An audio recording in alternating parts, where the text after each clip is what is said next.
can have it all. I can have it all. Hi, this is Christy Whitman with the Quantum Success Show, where you can get your information and inspiration to create your desires. And I am so excited because in the next several weeks, I'm having a very, very special guest join us on the show. And I'm delighted because I've been truly blessed in my life to have some pretty amazing teachers. And most of these teachers have been on the other side of the veil. And there's one woman that I've had in my life for about 10 years now who has been my greatest teacher in every aspect of my life, whether it's parenting, my relationships, my connection with all that is. I mean, I could go on and on. Leadership in my business. This woman has been my guide and my teacher, and I've had her on the show before. She's actually the creator, the teacher of Energy Mastery for Advancing Consciousness, which is an amazing 12-month program that helps you understand more about energy, about yourself, how energy works, how we work with energy, all aspects of truly what consciousness is, and how to even understand the dynamics of the universal laws and how they actually work and how they actually manifest. So I am so thrilled to have on the show today talking about soul thirst, Karen Lamark Wilson. So welcome. Well, hello, Christy. Hi. Thank you. And I'm thank so you for happy that you're here. introduction. Absolutely. I meant every word of it. And when we were talking and preparing for these shows, when you had mentioned when you said it, it was like, yes. And it just, the way you describe things and the words that you use sometimes paint such a huge picture by some of the words that you use. And so when you said soul thirst, I just got this image of what it feels like to be like physically thirsty, you know, just that, God, I just got it. And we just down the water, you know, just to quench our thirst. And how many of us are actually so thirsty to have our souls filled up or to be filled up by our souls. Soul thirst is just a term that came. I know I've had that in my own life, and you're right. We, as humans, we tend to have this almost unquenchable parchedness that where we dream towards and what we long for. And the more we search, the more we understand it's already inside us. And that's such a conundrum. Simply said, yes, at a certain point, we all kind of feel that thirst for our soul and the thirst of the soul. A real simple and everyday, and everybody will understand this, is that our lives have gotten so noisy, so loud, fast, loud, louder, faster, faster, louder. Our attention span, you know, on the screen. Did you hear me? Yeah, just a second. You know, did you hear me? Did you hear me? Did you hear me? And so we tend to pull back just in the speed of everyday life, and the loudness. I want to say that again. There is a part of us that longs to be still, longs to be quiet. The rise of meditation, you know, around the planet is part of that, and I'm thrilled being a long-time meditator.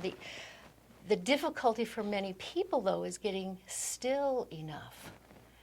You know, monkey mind, the chatter, even when we understand they're like clouds, let them go by, let them go by. We're thinking, let them go by, let them go by. So it does take practice, but the pull will help us through the practice. There's a couple of kind of other simple things besides quieting your life or finding just even 10 seconds 10 times a day, 5 times a day, to breathe or to do nothing. You know, I say soften. You put your attention on your body and just the jaw softens, the shoulders soften, you'll feel your eyes soften. And then your breathing comes more naturally. Sometimes we force breathing, you know. And we do this, I've been known to do really that. top clavicular breathing. That's not a deep breath. That's not a stilling breath. That's not entering into So the light consciousness of the beauty of the planet that we carry in our soul takes time to express, because our soul takes time to learn. That's why we've entered into time, so that there's that other element of learning and developing. It's really more like unlearning, to discover, to uncover what's already here. You know, part of that thirst, that longing. There was a book once that's called Until We Have Faces, and it's an incredible book, and it struck me because there's a part of us that wants to see who we are. We want to see the face that we had before we came through. And we want to know our name. We want to know who we are. And not only the name we were given when we came, but the name written on the inside of our soul as it comes through. And through our discovery, as we uncover and we practice and we learn and we make mistakes and we become wiser, hopefully. You know, a little here and more there. Our thirst becomes less intense. And there is something that is quenched inside us, and we feel that as peace. And a deep peace, a knowing, not just momentarily getting away from craziness. Yeah. But it lasts, more lasting. And we notice that we're changing, and that is how our thirst becomes quenched. And it's a little different for everybody. The general pattern is the same, but how that happens. And there's a couple of simple practices. Well, let's give it to them. I know you go into a whole year long of this in EMAC, and that's it. You know, every student that comes out of it feels that sense of like, oh my God, I finally feel connected to me. You know, and I'm understanding me better than I ever did. And so I think it really, really helps with what you're talking about, this soul thirst. I mean, it helps you quench that soul thirst. Well, it does. You know, Christy, we get so confused with me and I. You know, the me, how tall I am, color of, you know, our eyes, our hair, some of our genetics, what we'd call our personality traits, some of the traits and habits and conditioning and programming that we've picked up from our family and other early influences. So there's a me. And ego, we love me. You know, it's my truck. It's my doll. Hey, Karen, you must say, no, it's my. And the me and mine are very, very much connected. And that's important, and we all have that, and it's part of our developmental aspects of our life. But eventually we come to the I. That's different than my truck and my doll and my house and my dog and even my kids and my husband and my sister. The I is when we begin to realize we're thirsty. There is something in the me and the mine that cannot quench this thirst.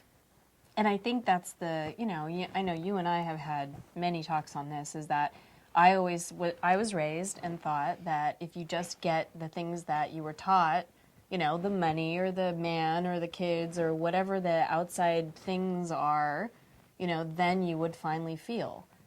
And that was so big for me because I had to go get all those things to realize it's not about those things. And many people, I would say most of us do to some degree or another. Absolutely. Unless we come in, you know, Absolutely. come in already beyond that. But that's where it's like, I remember you and I had a discussion, it's like, that's all there is? Because I manifested it all.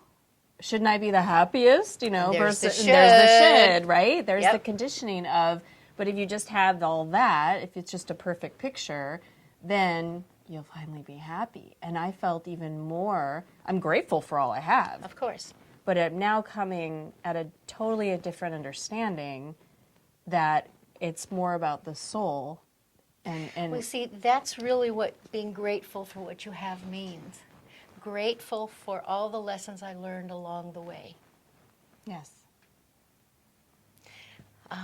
And grateful that it really isn't about the money, or it isn't about the purses, the shoes, or the husband, or the kids, or, you know. But it's great having it. Well, of course. And that's part of our connecting, you know, while we're human, and our living in beauty while we're here. But yes, this I am. And that's part of even one of the triggers for, I have difficulty saying for manifestation, because the truth is manifestation is occurring all the time. It yeah. never stops. It's Right. called qualia continuum. It's what is. It's how do we ride that wave, and how do we clear the clutter between us and the wave. You know, if I want to go through that door, huge. That was huge, yeah. I have to clear this out and this out and this out. The door is still there. So, oh, soul thirst, soul thirst. One way we can kind of get there, kind of back door, you know, I like small, short practices that we can do all through the day that will, that add up and that maybe can pop some of the old patterns and habits that we have. And one is to be sure that in what I'm thinking and what I'm doing and how I'm interacting, that two things are happening. That I'm not whining.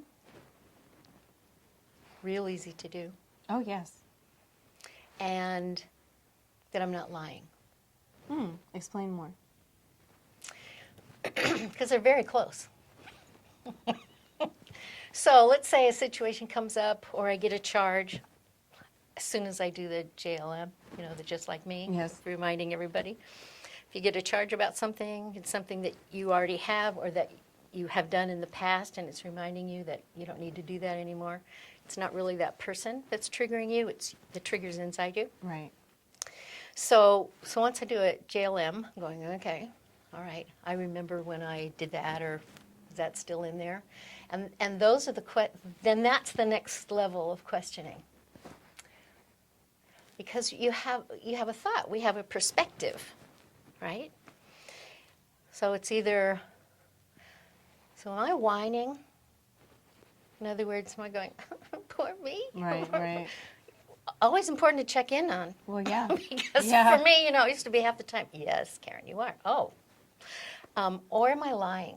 And lying means, am I lying to myself? I've noticed people, even with the JLM, just like me, going, well, I notice it, but I don't really do that, or I didn't really, you know, or that was my brother who used to be, that's what the trigger is. So sometimes, do you see how it's so easy to do that? I'm laughing because I had a situation just the other day. I'm driving in a parking lot, and it was a really packed parking lot, and there was no cars. I mean, there's no parking spots for the cars, so I'm driving around, and I see a woman walking with her little girl, and I thought, oh, perfect, you know? So I stopped the car, and I said, are you leaving? And she goes, yeah, but I have my little girl. And I'm like, that's okay. Like, I'll wait, you know, no problem. And all of a sudden, she got really snooty, like, well, why are you waiting? And I roll down the window, and I go, you know, you don't have to be snotty. I'm just waiting. I was just like, why you gotta be snotty? I wasn't pressuring you. I was just like, I'm waiting. Yeah, I get she's got a little girl. I wasn't going like, come on, you know, I was just waiting. And all of a sudden she got this attitude. And so I just was like, forget it. So I drove off and found an even better parking spot, got out, and I thought, all right, that happened. That triggered me because I was just so offended that she would be so snotty. And I'm like, JLM, where in my life am I snotty? Have I ever been snotty to someone that's been in the car before? Moi? Moi? Could I be? Could it be me? So just that JLM, just going, okay, you know, maybe I thought I was being really nice and saying, hey, you know, but was I maybe a little sharp? Or did I, you know, like what's my responsibility in that? And, you know, and I kind of checked in with myself and I said, you know, I really don't feel like I was rushing and everything, but it's like, hey, I've had moments in my life when I've been snotty or snarky or, you know, that type of thing. And maybe she's got something going on within her and we never know. We never know. That's and another thing. We think we do, and we really don't. And that's coming to what you were saying, coming back to the I am and checking out, you know, was I calm? Yes. And so here's another thing. Very often when we get triggered, something else gets triggered in the other person, and we don't know what that is. Right. You know, somebody waiting, maybe she thought she was being criticized by going too slow, or maybe, you know, Right. 10,000 different possibilities. And I'll never know. No, Yeah. you'll never know. Yeah. So the deal is to revisit that moment and say, okay, where could you have been kinder? She's snotty. Right. Yeah. So- I started judging her for being snotty. Right. Yeah. Right. Yeah. And then it lightens, you know. Yeah. We get quenched. Okay, it doesn't become a big deal, and it doesn't continue to tangle. And here's the big one, and here's the thing that he macks about, one of the core things. We don't continue to tangle our emotional body. Yes. We don't, you know, we just carry such tangles, and that creates more and more thirst too. And sometimes, I mean, doing this, sometimes frustration. How am I going to, you know, get there? How am I going to do that? How am I going to sort this out? Slowing down, becoming a little more quiet, Yeah. no matter what's going on. Checking JLM, checking. Am I whining? I was whining after that. See, we haven't done this. I was whining. See, this is another level. Yeah. Yes. You know, you did well with it, but as we walk through these things, was I whining or was I lying? Mm-hmm. I mean, and we know when we're whining, Yes. and we know when we're not level. Yeah. I'm seeing a level like you put on a table, you know. Yeah. So I hang a picture. Right. Yeah. Yeah. When that bubble's not in the middle. Yeah. We know that, and that's great information, because that's the information when we're honest with ourselves that begins to quench this incredible thirst that we have. I just want to say, when in working with you all these years, and even going myself through EMAC, one of the things that I appreciate about what you teach, like one of that you teach so much, but one of the core principles, it's like, it's not about judging ourselves. It's about, you know, really having self-discovery and getting the information, and that the energy, you know, has information for us, about us, to help us. And it's not about, then let me beat myself up and criticize myself or judge myself. It's just being curious and going, no, isn't that interesting? So that we do untangle. So that, you know, like you said, you want to go through the door, you just go through the door. It's there. Instead of having to go through all over that entanglement. People call it, you know, blocks and misbeliefs and all that other stuff. But it's the untangling of all the gunk that's in there. Quite literally, that Yeah. energy isn't it? Tangle. It's like when you get a necklace all tangled up. What you don't do is just pull on it. What you do is get quiet and you go in and relax and focus, and you begin to follow.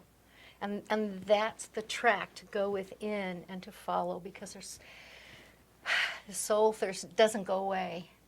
It becomes more obvious over time. And there are all these ways to not go around thirsty, and not go around lonely, and not go around angry. Mm-hmm. Yeah. Yeah, for sure. So that's soul thirst in a nutshell. I know there's like so much more, but obviously for the purpose of this show. So Well, and it has to be practical. yeah. I mean, that's why I like to introduce some really simple, kind of internal checking points that we can do all day, whether with our kids, whether we're at work. whether we're driving, whether trying to find a parking spot, because that's life. It's It is. everyday life. Exactly. We So- came into time for that. So once we figure out, okay, am I lying or am I whining? You would do the JLM. Then what? Then what do we do to wrap it up today to give them a last solid? Okay, I realize I'm whining, right? Okay, yep, I'm whining. Now what do I do? Okay, then you go right into acceptance, which is one of the biggest things that people seem to have trouble with. And there's always a giggle on that because we're not coming at ourselves in judgment. Right. We're not coming at ourselves to fix something bad. We're on a discovery. See, we ask those questions with interest and curiosity. We don't have the answers. A real question is something you do not have the answer to. And we fake ourselves out thinking we have all of our answers. We don't. So as we enter and going, JLM. Just that can be big enough if we haven't been doing that. Yeah. And that wave can carry us through the day. And if we've been practicing that and you go through it like you have, then the next kind of layer is to go, am I whining? I'm a little whiny here because I want to, okay. So we're into another place now, but perhaps that field of frustration was a shared field. You wanted a spot. You were willing to wait. You would let her know. She was willing to put her kid in, and she was but there was something shared. So when you went ahead and did your thing, checking in, that's boom, you got, I was whining. That was part of the field. We are responsible for the quality of the energy that we bring to one another. And as we detangle, our soul gets quenched, and for now, for now. Beautiful. Keep going. Thank you. Beautiful. Could listen to her all day. So make sure to tune in to the next couple of shows because we're going to be doing a lot of amazing things that most of you have been asking for. Because I've asked Karen, what can we talk about? Because this is what they want to know about. So let us know what you're taking away as far as your soul thirst. What did that mean to you? What did that do for you? And how can you start checking in with yourself with Just Like Me, JLM, and also, are you whining or are you lying? So leave us a comment. Let us know. Always end up with a smile on that one. I know. It's funny. Thank you so much. Have a really great week, everyone. Bye. So as always, the best discussions happen after the episode at ChristyWhitman.com, where you can join my community, which I call my family. You'll receive free teleseminars, webinars, ebooks, videos, and much more just by being part of the community. Did you like this video? Then subscribe and share it with everybody you know. Check out these other related videos to help you get inspired and informed.